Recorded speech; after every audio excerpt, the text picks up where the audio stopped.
አንቺ እኮ ነው ዞረሽ አናግሪኝ።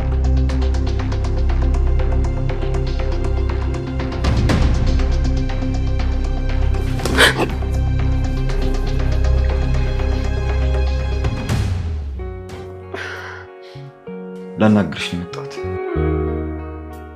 ስለምን እንደምትናገረኝ? ለምንድን ነው እንደዛ የተናገርሽው? እኔን እኮ አታውቂኝም። እኔንም አታውቀኝ። እሺ አንቺ ማንሽ? ከዚህ ቤት ለመውጣት ለምን ይሄን ያልፈራሽ? አንተ አይገባህም። መስማት ፈልጋለሁ። አለበለዚያ ምን እጮሃለሁ። ይሄኛውን ቀልድህ አያስቅም። አሁን የምሬን ነው፣ አልቀለድኩም። ላሳይሽ። ምን ነው የምታሳየኝ? መጮህ እንደምችል። ከዛ ሁሉም ይሰበሰባሉ። አንቺ ብቻ ምክንያት ፈልጊ። ቀልደኛ አንተ ማል እንዴ? እንደማደርገው ነግሬሽ ነበር። ቆይ አሁን ቢመጡስ ምን እንላቸው ነው? እነሱ ሲመጡ እናስብበት ነበር። ባይሆን ልገኝ። ምንድን ነው የምነግርህ? አላውቅም። ስለ አንቺ ማንነት የፈለግሽው ግን መዋሸት አይቻልም።